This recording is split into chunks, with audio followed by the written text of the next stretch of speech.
Muito bom dia, meus irmãos. Que a graça, a paz e o amor do nosso Senhor seja com todos vocês. Amém? Que bom poder estar com vocês em mais um domingo. E pela graça do Senhor nós vamos vencendo, não é? Mais um mês que já passou da sua primeira metade. E vamos caminhando, experimentando o cuidado, a sustentação, a orientação e o amor do Senhor sobre nós. Uma alegria muito grande ver a igreja presente, tão bonita, tão cheia de vida. Louvar ao Senhor, né, pelo retorno da nossa irmã Maria. Uma alegria muito grande, irmã, sua vitória é nossa vitória. Família, irmão Valdir, é muito bom rever todos vocês. Nós estamos felizes porque temos percebido o cuidado e o amor do Senhor sobre nós. Também os irmãos que estão pouco a pouco retornando, voltando a frequentar os cultos presenciais conosco, uma alegria muito grande. E também agradecemos a Deus, né, pela assiduidade daqueles que ainda não encontrando condições, continuam acompanhando firmes as transmissões, nas visitas que nós temos feito, sejam elas online ou presenciais. Nós temos tido o cuidado, né, de verificar se os irmãos têm conseguido acesso aos estudos, às preleções, porque a nossa preocupação é que os irmãos estejam sendo nutridos pela palavra do Senhor. Isso é importante. Não é? A transmissão não é um culto, mas chega até você a instrução da bendita palavra. E isso já nos conforta bastante. E oremos até que tudo isso se normalize, para que possamos retomar a nossa caminhada conjunta. Meus irmãos, vamos ao nosso texto, carta de Tiago, capítulo 1, né, terceira parte do capítulo 1. Com a graça de Deus, finalizaremos hoje esta porção, primeiro capítulo, né, da carta de Tiago, que tem sido, né, o tema, o currículo das nossas escolas dominicais. A Epístola de Tiago, capítulo 1, nós vamos ler hoje dos versos 19 a 27. E eu convido os irmãos para essa leitura. Participemos juntos. Tiago 1, 19 a 27. Podemos ler? Diz-nos assim a palavra de Deus. Sabeis estas coisas, meus amados irmãos. Todo homem, pois, seja pronto para ouvir, tardio para falar, tardio para se irar. Porque a ira do homem não produz a justiça de Deus. Portanto, despojando-vos de toda impureza e acúmulo de maldade, acolhei com mansidão a palavra em vós implantada, a qual é poderosa para salvar a vossa alma. Tornai-vos, pois, praticantes da palavra e não somente ouvintes, enganando-vos a vós mesmos. Porque se alguém é ouvinte da palavra e não praticante, assemelha-se ao homem que contempla num espelho o seu rosto natural. Pois a si mesmo se contempla e se retira, e para logo se esquece de como era a sua aparência. Mas aquele que considera atentamente na lei perfeita, lei da liberdade, nela persevera, não sendo ouvinte negligente, mas operoso praticante, esse será bem-aventurado no que realizar. Se alguém supõe ser religioso, deixando de refrear a sua língua, antes enganando o próprio coração, a sua religião é vã. A religião pura e sem mácula para com o nosso Deus e Pai é esta: visitar os órfãos e as viúvas nas suas tribulações e a si mesmo guardar-se incontaminado do mundo. E a si mesmo guardar-se incontaminado do mundo. Oremos. Bendito Senhor, te louvamos e rogamos ao Senhor que nos ajude a sermos verdadeiramente religiosos. É um tema, Senhor, que envolve muita polêmica, pensar em termos de religião. Mas, ó Deus, te damos graça por tua palavra, porque ela é o nosso norte, ela é a bússola que vai nos conduzir pelos caminhos da adoração, do serviço e do amor ao Senhor. Seja, ó Deus, portanto, servido em nos ajudar nesse momento em que nós paramos para ouvir a Tua palavra, para entender os Teus preceitos e para abraçar posturas vivenciais que Te agradem em todas as coisas, que também abençoem vidas por onde nós passarmos. Ajuda-nos nestas coisas, Te rogamos em nome de Jesus. Amém e amém, Senhor. O Senhor, meus irmãos, nos abençoe. Se você fizesse a pergunta, ou se alguém te perguntasse, que religião é a tua, o que você responderia? E se você tivesse condições de responder, e essa pessoa te fizesse uma segunda pergunta, a sua religião é verdadeira, o que você responderia? É interessante pensarmos dentro dessa perspectiva, porque é um assunto que divide. Há um jargão muito praticado por aí, que futebol, religião e política não se discute. E muitas vezes, na perspectiva de não querermos nos desgastar com as pessoas, não falamos sobre religião, não falamos sobre fé, não falamos sobre o nosso entendimento acerca do que significa caminhar com Cristo Jesus.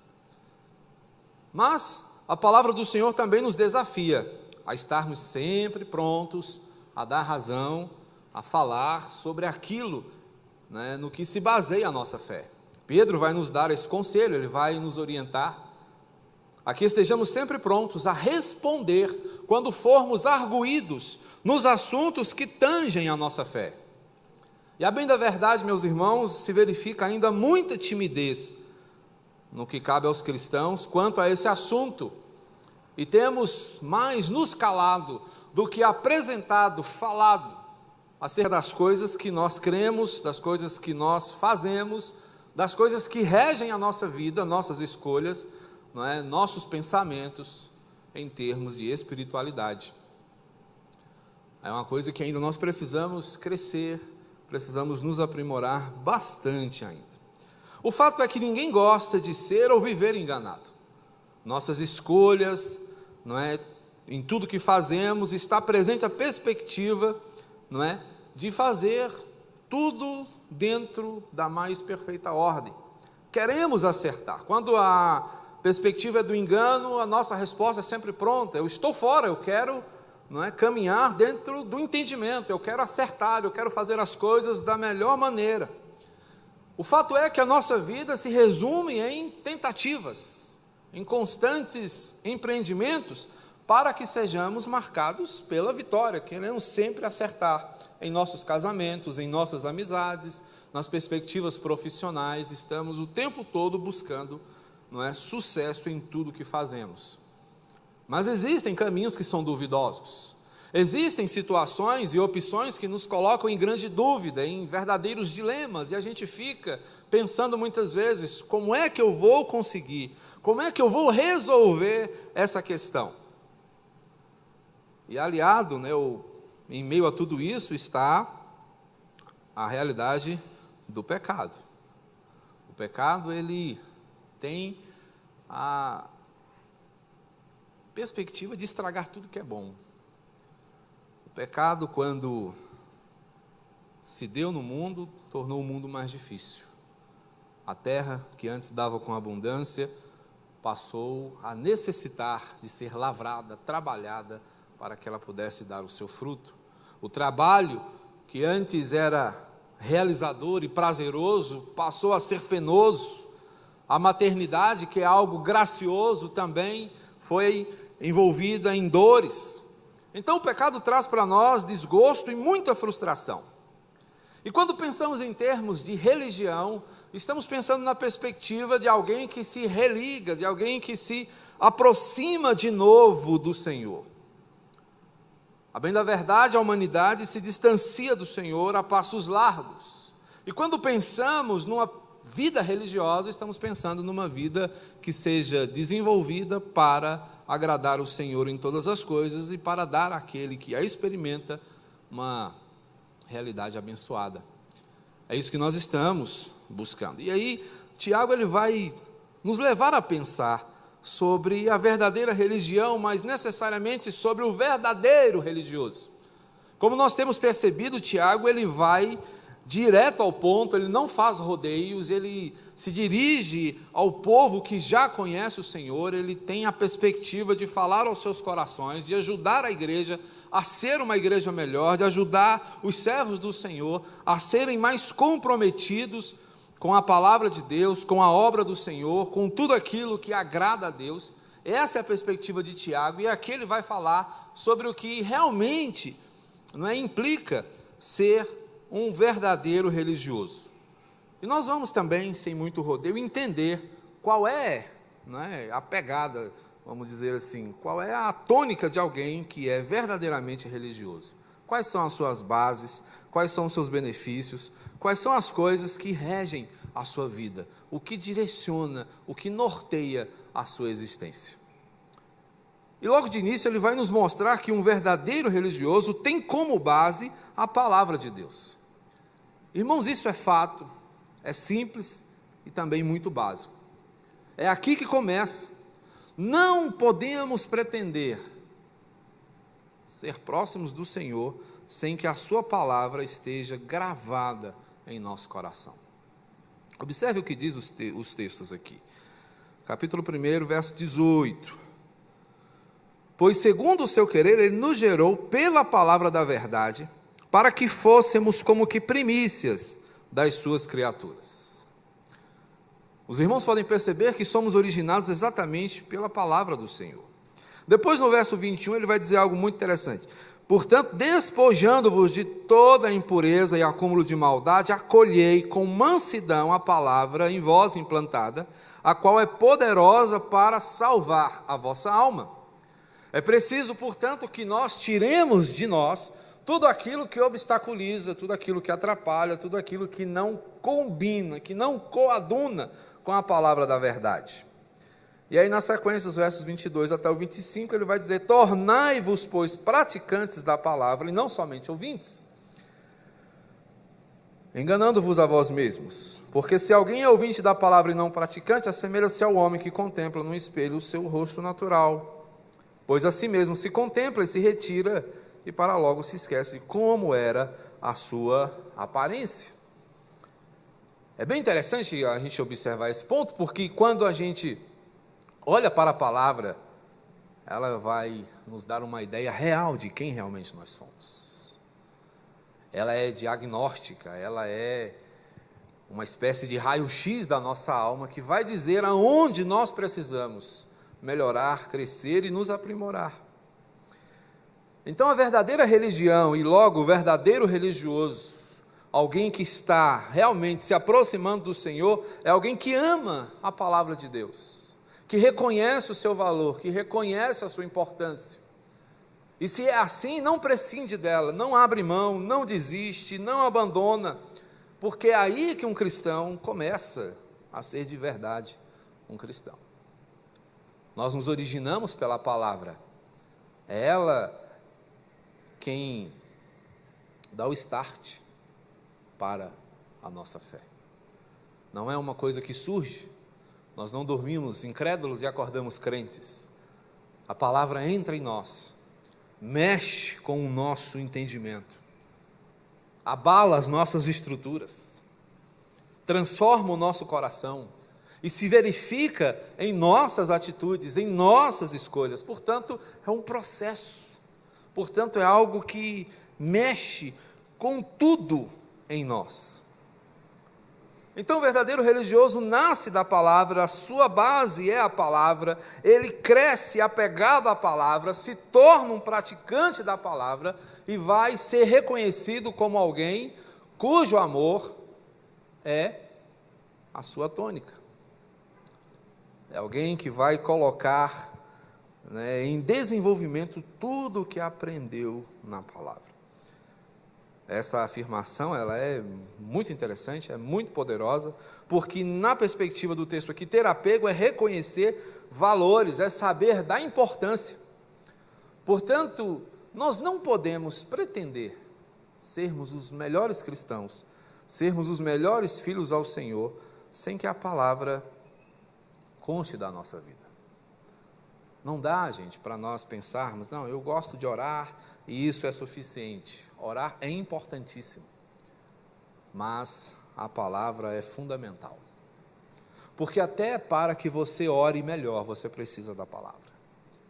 Como é que você vai conversar com alguém sem conhecê-lo profundamente? A palavra é o que vai nos dar a conhecer o Senhor. A palavra é o que vai nos fortalecer no relacionamento com Deus. Pela palavra você vai conhecer como Deus pensa. Pela palavra você vai entender como Deus é. Pela palavra você vai se deparar com o seu grandioso amor. E a coisa flui muito mais belamente quando você conhece. Quais são as pessoas com as quais nós temos mais facilidade de conversar? Não são aquelas que nós mais conhecemos? O que marca o encontro de dois grandes amigos, senão o tempo que eles têm de convivência, as experiências que eles tiveram juntos. E a maneira de você experimentar o Senhor é pela palavra. Portanto, não adianta você dizer, não, eu vou me dedicar à oração, mas não tenho vocação para a palavra, essa questão teológica, essas coisas é muito difícil, eu começo a ler a Bíblia, me dá um sono, eu não dou conta, mas eu gosto demais de orar. É difícil você chegar ao ponto de orar de modo agradável ao Senhor sem conhecer a palavra. É como um pássaro que resolve escolher uma de suas asas e abrir mão da outra, ele não vai conseguir sair do lugar. Ele precisa das duas para poder voar. Da mesma forma, você precisa tanto da oração quanto da palavra para poder voar na sua fé, para poder avançar na sua caminhada, para poder se desenvolver no seu projeto de servir ao Senhor. Portanto, a palavra é fundamental, porque é daqui que nós partimos como servos do Senhor. É por meio dela que nós vamos orientar nossa prática, porque quem ama vai exercer esse amor. O amor aqui ele não é ordenado, não é para ficar inerte, ele é feito para ser aplicado. Amor não é para ser guardado. Amor não é para você só ficar externando de vez em quando, por meio de verbalizações. O amor é para ser mostrado, é para ser feito, é para ser realizado. Amor é prática, amor é decisão. Por isso o Senhor Jesus, quando nos fala de amor, Ele coloca em forma de mandamento, é para chegar e fazer. Vai lá e ama, vai lá e faz. Amor não é simplesmente declarações. O amor pode ser declarado, mas uma vez declarado, ele também precisa ser verificado. E é isso que um verdadeiro religioso faz. É isso que marca a história do povo de Deus. Os grandes homens e as grandes mulheres da Bíblia, que foram pessoas pequenas, mas que são reconhecidas por nós como expoentes da fé, foram pessoas que amaram até as últimas consequências. Paulo amou profundamente, Pedro amou profundamente, Jesus amou profundamente. Então nós somos chamados para o mesmo trabalho, para a mesma prática. Nós não conseguiremos isso sem que estejamos embasados na palavra do Senhor. Logo, não é o verdadeiro religioso, e a verdadeira religião tem a sua origem, tem a sua gênese na palavra do Senhor. Isso, obviamente, vai nos colocar diante de grandes benefícios.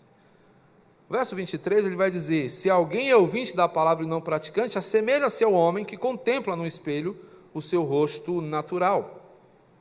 E a gente vai perceber que um relacionamento adequado com a palavra do Senhor vai nos possibilitar, tanto homens como mulheres, um conhecimento suficiente para que nós sejamos capazes de fazer uma análise coerente acerca da nossa própria vida. A palavra de Deus ela vai nos confrontar. Essa ideia do espelho ela é fantástica, porque é no espelho que nós nos apercebemos das nossas imperfeições. E as mulheres elas têm muita disposição para isso. Mulheres amam espelhos, porque as mulheres estão o tempo todo pensando em como elas se apresentam, sempre muito bonitas, muito bem arrumadas, e o espelho é o seu grande instrumento para isso. E a palavra do Senhor é o espelho do cristão. Quer saber como você está? Mergulhe na palavra. Ela vai dizer aonde você precisa melhorar. Ela vai dizer aonde você precisa crescer. Ela vai dizer aonde você precisa se dedicar mais. Então, Tiago utiliza aqui uma figura interessantíssima para o autoconhecimento, que é a ideia do espelho. Justamente para que eu e você entendamos que, quando nós queremos detectar uma imperfeição dentro de nós, precisamos olhar para a palavra. Ela que vai dizer, ela que vai nos orientar, ela que vai nos possibilitar o autoconhecimento. Ela que vai nos ajudar nessa viagem de saber como nós estamos por dentro, como nós estamos diante do Senhor, qual é a perspectiva que Ele tem para nós, porque ela também que vai trazer a orientação que nós tanto precisamos. E o fato é, meus irmãos, que nós não conseguiremos ver as nossas imperfeições se olharmos muito rapidamente no espelho. Não basta você passar. É preciso que você pare diante do espelho. Então a palavra de Deus não é para você dar uma olhadinha, é para você se deter, é para você parar, é para você ruminar, é para você pensar a palavra. Eu acho interessante que quando a gente está num processo de estudo da palavra, normalmente quando a gente vai trabalhar um sermão, um estudo, é preciso que você tenha calma, é preciso que você pare, é preciso que você rumine. E é um processo, confesso a vocês, doloroso. Porque à medida que você faz isso, a palavra vai falando, ela vai te mostrando, ela vai te machucando para o bem, ela vai apontando suas imperfeições, ela vai dizendo: isso aqui não está certo, essa atitude sua não me agrada, essa postura não convém. E é aí que você melhora, é aí que você cresce, é aí que você se torna o cristão, o servo, o religioso que agrada a Deus. É aí. Como eu disse, são posições diagnósticas. É um exame que você faz de si mesmo. É você parar e você observar aonde estão os problemas, onde estão as coisas que precisam ser tratadas, onde estão os aspectos que precisam ser mudados. E a palavra do Senhor é esse nosso espelho que vai apontar com certeza erros e caminhos e como nós podemos consertá-los. Mas é preciso investir tempo e dedicação na palavra. Mas o que é mais gracioso é que esse diagnóstico ele não te deixa preso lá. Não é a questão de dizer: olha, você está com um problema, se vire, vá para sua casa, resolva. Não. Ela também te coloca numa perspectiva de liberdade, porque ela vai te mostrar o caminho para que você mude, para que você experimente a transformação. Aí quando ele fala do homem que contempla o seu rosto natural, no verso 24 ele vai dizer algo interessante. Assim mesmo se contempla e se retira e logo se esquece de como era a sua aparência. Essa é a perspectiva de alguém que passa correndo diante do espelho. Passa, dá uma paradinha, mexe no cabelo, beleza? Estou bonito, vou embora. Mas a perspectiva correta é esta aqui, verso 25. Mas aquele que considera atentamente na lei perfeita, lei da liberdade, nela persevera, não sendo ouvinte negligente, mas operoso praticante, esse será bem-aventurado no que realizar. E aqui é onde está o ponto. A Bíblia se refere a ela mesma como sendo uma lei. E isso vai implicar para cada um de nós obediência. Isso vai exigir de nós um posicionamento submisso. Então, aquele que se aplica no cumprimento dos estatutos de Deus, não se acha preso, a um jugo, mas livre das imposições do pecado. Aqui está, meus irmãos, o ponto. Que esse diagnóstico vai mostrar o que está nos oprimindo, vai mostrar o que está fazendo com que a nossa desenvoltura deixe de existir. E ela vai falar: o problema está aí, é só se livrar. O problema está aí, é só você se libertar dessas coisas. É encontrar prazer na vontade de Deus. e deixar de ser enganado, né, pelas mentiras que o pecado conta ao nosso coração e que nós muitas vezes acreditamos de pronto. Então a palavra do Senhor, ela nos liberta, porque ela nos conduz para uma suavidade, para a experimentação do cuidado do Senhor. E é isso que diferencia, né, uma ideia de religião, aqui entre aspas, né, uma religião, apenas uma maneira de se servir ao Senhor, novamente entre aspas, tá, da fé verdadeira. Porque a fé verdadeira é relacionamento com Deus. A fé verdadeira é entendimento de que Deus, Ele está diante de nós para nos sustentar, para nos proteger, para nos guardar, para nos guiar. É um estilo de vida. Não é necessariamente uma escolha que se faz, é um estilo. É o prazer de se viver de uma maneira diferenciada. E é isso que nos confere sucesso.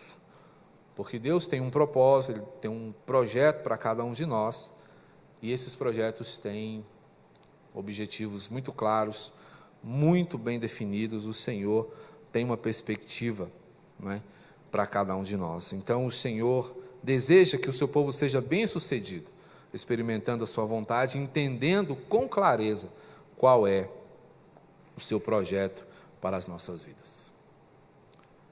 Mas se entendemos, irmãos, que a palavra do Senhor é a nossa base, a verdadeira religião também, ela é marcada por um compromisso, por uma confiança, por uma submissão, né, à palavra de Deus. No verso 19 ele vai dizer uma coisa: sabeis estas coisas, amados irmãos, todo homem seja pronto para ouvir, tardio para falar e tardio para se irar, porque a ira do homem não produz a justiça de Deus. Essa disposição para ouvir é a marca de um cristão verdadeiro. Nós amamos ouvir a palavra do Senhor. Nós nos preparamos para isso. Nós nos aquietamos para isso. Nós nos dedicamos a isso. Então a gente pode observar que um cristão autêntico tem um início, uma gênese bem definida. Ele não surge do acaso. O Senhor, Ele forma seus filhos e, consequentemente, a partir deles, a sua igreja. Então a gente entende até aqui que um cristão, ele precisa ser originado na palavra, ou seja, é ali o seu começo, como nós já vimos, é a sua base. O fato é que a palavra nos faz cativos, e ser cativo à palavra significa prestar atenção, defender com firmeza, observar constantemente e guardá-la no nosso coração. E aí uma outra postura é a da reflexão.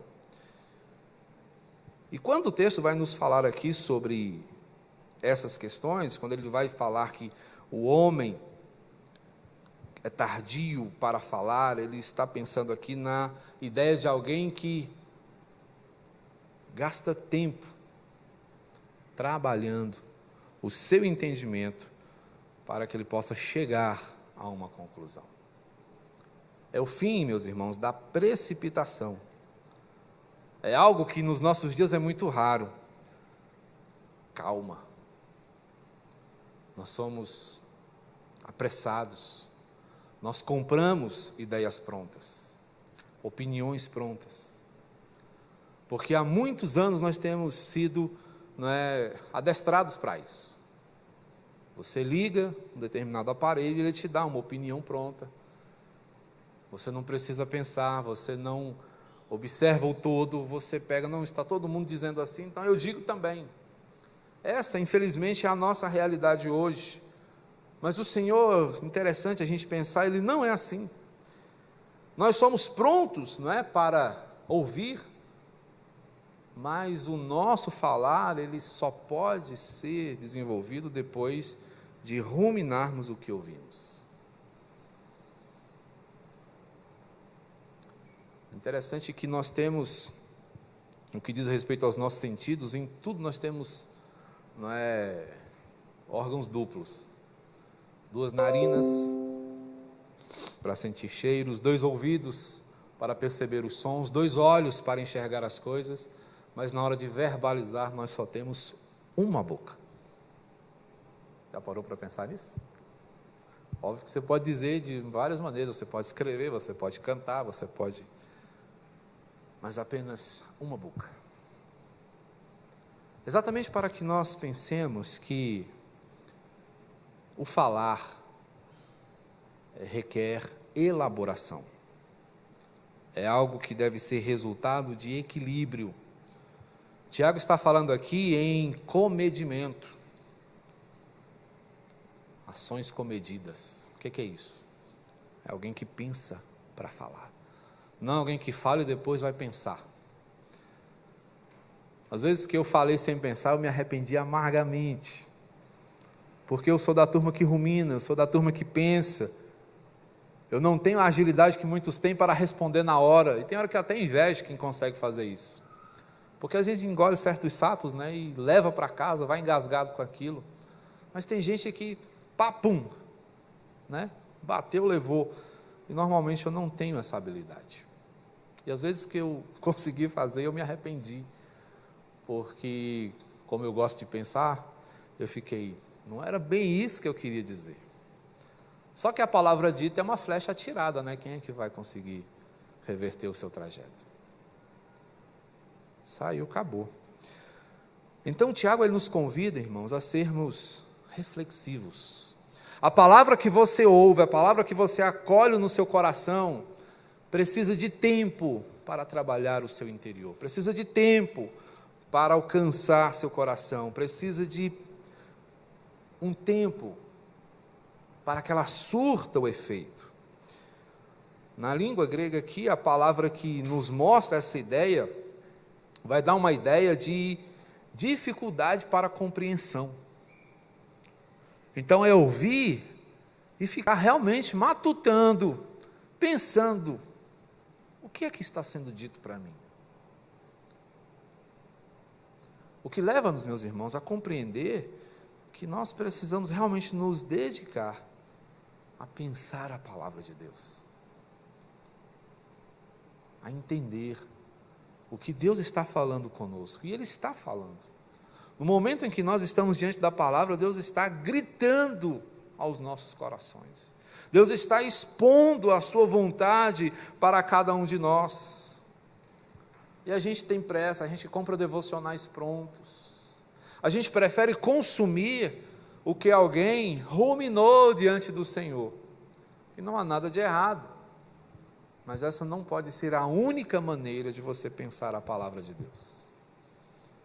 Você pode fazer os seus devocionais, você pode ruminar, degustar, experimentar, saborear a palavra do Senhor.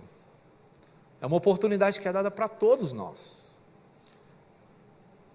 porque é isso, meus irmãos, que vai nos colocar cada vez mais perto de Deus, é lidar com a palavra dentro dessa perspectiva de cuidado, reconhecendo a verdade, entendendo os porquês, acolhendo os nãos e agradecendo pelos sims.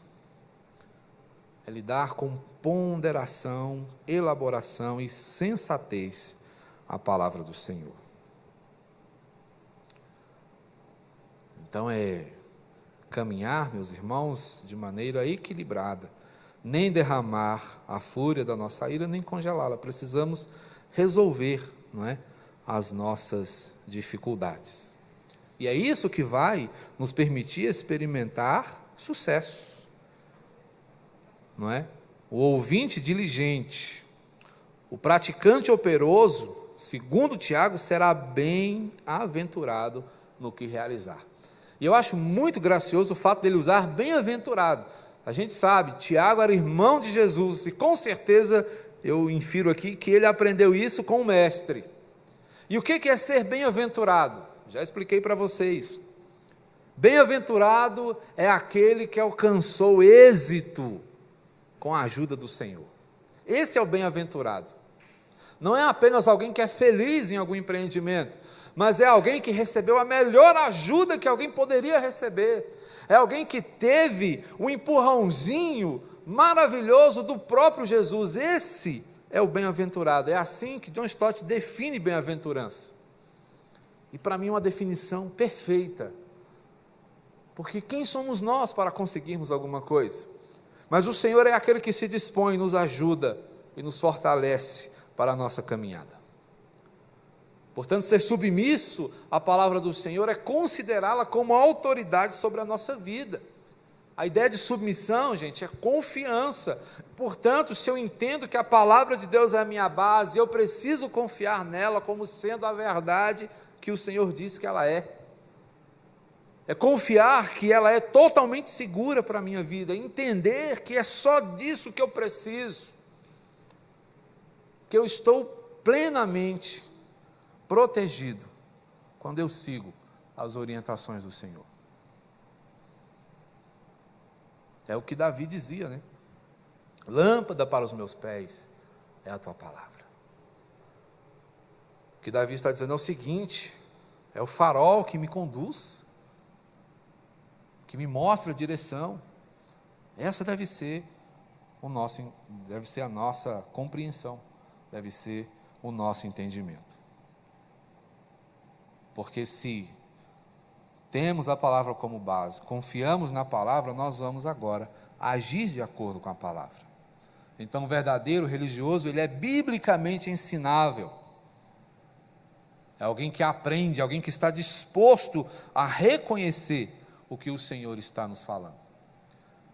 Estamos aqui, irmãos, muito além de mera doutrina e ritualismo. Ser cristão é muito mais que isso. Não é apenas aderir a uma forma estabelecida: olha, você é cristão, faz assim, ou não faz assim, ou é desse jeito, ou não é desse jeito. Religião normalmente nos apresenta esse tipo de coisa.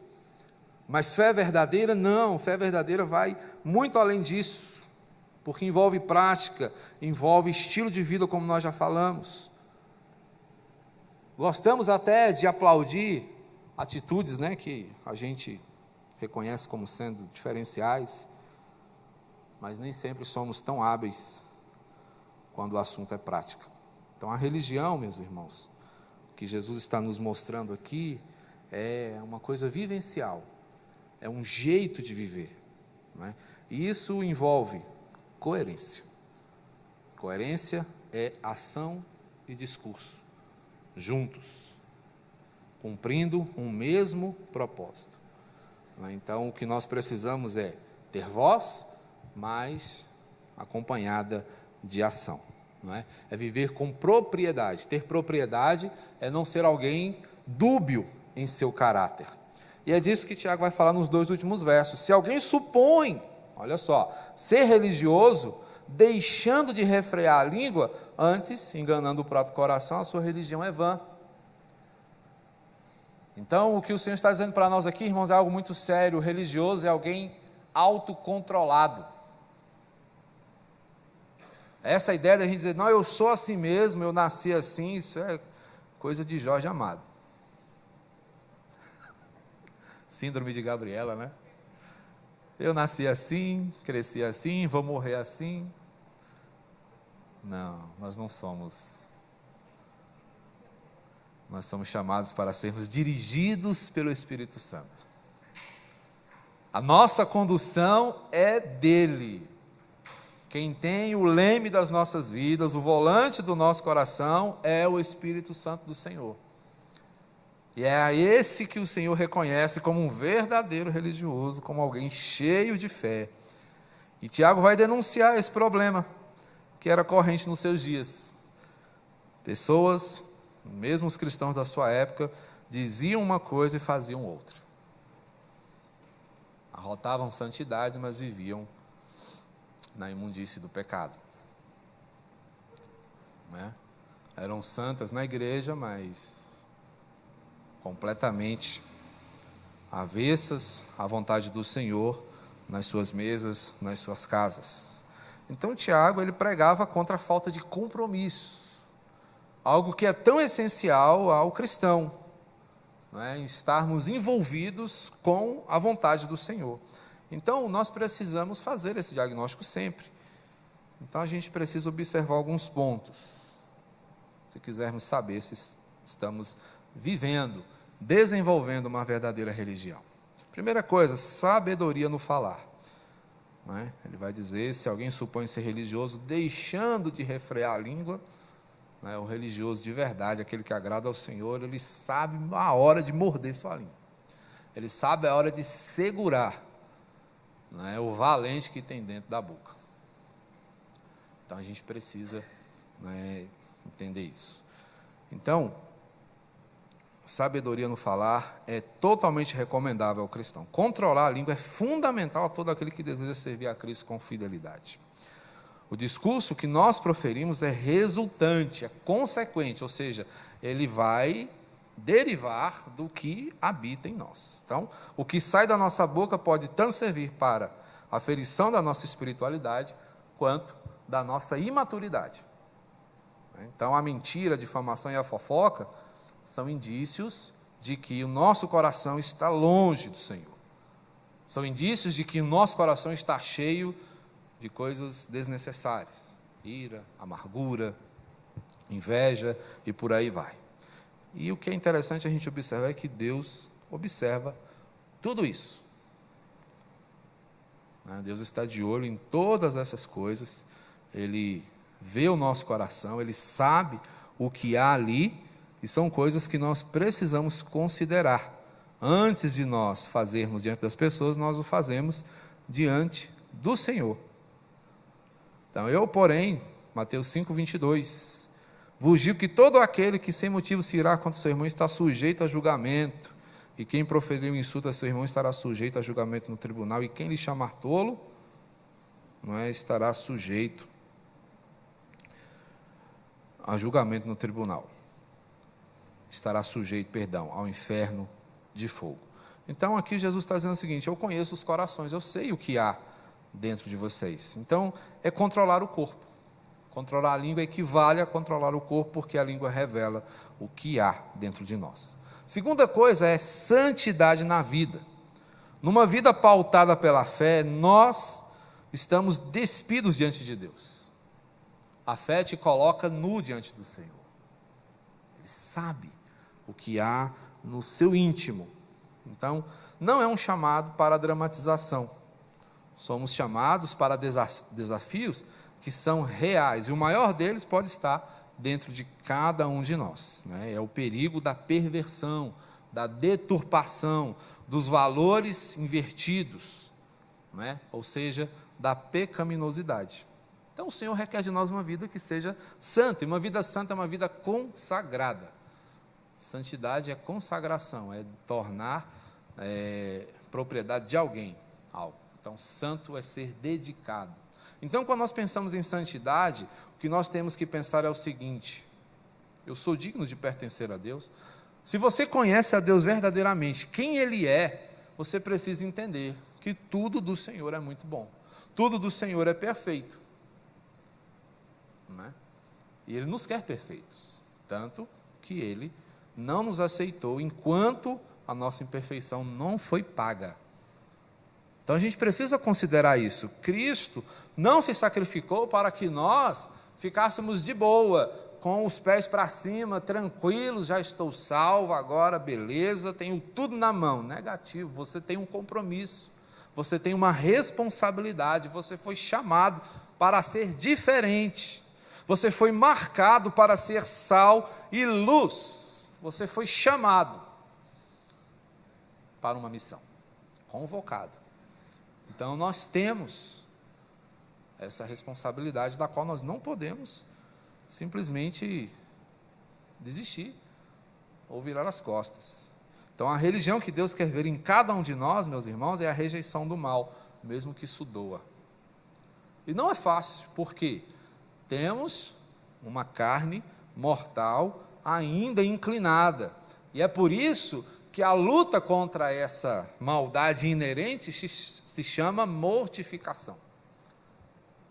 É você matar a sua carne dia após dia, você ir tirando-a da sua perspectiva pecaminosa e realinhando-a com a vontade do Senhor. É abrir mão das máscaras.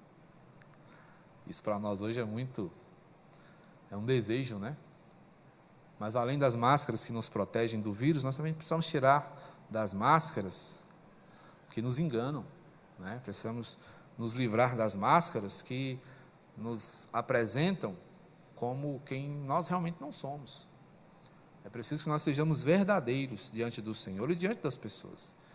E normalmente quando a gente pensa em alguém verdadeiro, a gente pensa em alguém que só necessariamente fala do jeito que vem na cabeça, né? Que fala sem pensar. Não é isso. Não é só franqueza, é ser verdadeiro.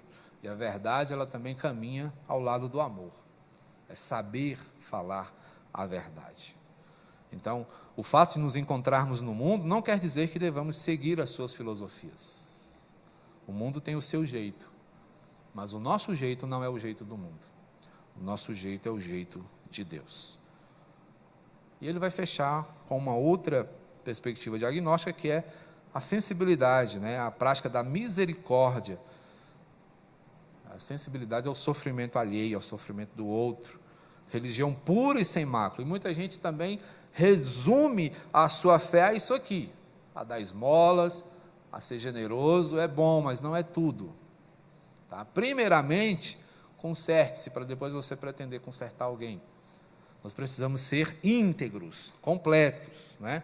Então, a autenticidade na fé também é verificada pela sensibilidade. Mais uma vez, Tiago fala, né, de modo sério acerca dessas coisas. Ele nos admoesta. Tiago, ele nos confronta. Então, o relacionamento com Deus, ele se verifica verticalmente, ou seja, nós e ele, mas ele também quer saber como está a nossa perspectiva horizontal. Nós e nós, não é? Eu e vocês, vocês e eu. Como é que a gente está se relacionando? Como é que a gente cuida, né, dos que estão ao nosso lado? Como é que a gente aborda os que estão caminhando conosco nesse mundo? Então, o Senhor também espera que nós sejamos sensíveis às necessidades dos nossos semelhantes, né? E é na prática que nós comprovamos o nosso aprendizado. É Tiago também quem vai dizer que a fé sem obras, ela é incompleta. No próximo capítulo a gente vai começar a ver essas coisas. Então, a fé inoperante, segundo Tiago, é uma fé sem essência, é uma fé sem conteúdo, é uma fé esvaziada, porque ela vai ser preenchida por outras coisas, como o egoísmo, a vaidade e o narcisismo, né? Que é a admiração exacerbada de si mesmo. Aí é o cara que se para no espelho, mas ele não consegue ver as imperfeições, só a beleza. Ele, nossa, como eu sou bonito. E aí ele passa a entender o espelho como o seu maior amigo, né? Esse negócio aqui me mostra o quanto eu sou belo. E é a perspectiva errada de olhar no espelho. Normalmente a gente tem um espelho como um instrumento utilizado para perceber imperfeições, né? Então a gente olha no espelho para saber se o penteado ficou bom, se a maquiagem está no lugar certo, né? Se aquela espinha saiu. É isso que a gente faz quando olha no espelho. O que você faz quando você olha para a palavra? O que você faz quando você se depara com o que Deus está dizendo? Há um outro risco, um outro modo de usar a palavra, é a gente olhar no espelho e enxergar o outro. Nossa, fulano precisava ler isso. Não é? Mas é para nós. O Senhor está falando conosco. Então a gente precisa entender isso. Então, para ser um cristão excelente, irmãos, nós devemos rejeitar a omissão. Um cristão não pode ser omisso. Ele não pode ser alguém negligente, não pode ser alguém que deixe de fazer o que o Senhor chamou para fazer. Se Moisés tivesse se omitido, onde é que estaria o povo hoje? Se Josué, quando Moisés morre, tivesse se omitido, como é que teria sido? Se Deus tivesse se omitido e falado para Jesus, não, filho, fica aí, não vai não, deixa aqueles pecadores lá, onde é que nós estaríamos hoje? Então Deus é o exemplo de diligência. Ele não se omite, ele se apresenta, ele se revela. Então nós não temos o direito, irmãos, de reter as bênçãos que vêm sobre nós. Elas existem para serem partilhadas. Partilhe sua casa, partilhe sua mesa, partilhe o seu amor, partilhe o seu cuidado. Né? Divida com alguém o que Deus tem dado a você. Isso é ser um cristão íntegro. Isso é ser um cristão cuja religião agrada o Senhor. Porque religião, não é, como nós dissemos ao longo de todo o estudo, não é uma filosofia a ser seguida, mas é um estilo de vida a ser adotado. Que nossa religiosidade seja agradável ao Senhor, que nossa fé seja digna de ser ofertada ao nosso Deus. Amém? Vamos orar? Deus santo e amado, muito obrigado por tua palavra, que nos confronta, que nos aperta, mas que por meio dessas ações desconfortáveis evidenciam o teu grande amor. Obrigado, meu Pai, nós reconhecemos as nossas necessidades e o quanto ainda precisamos crescer na tua graça.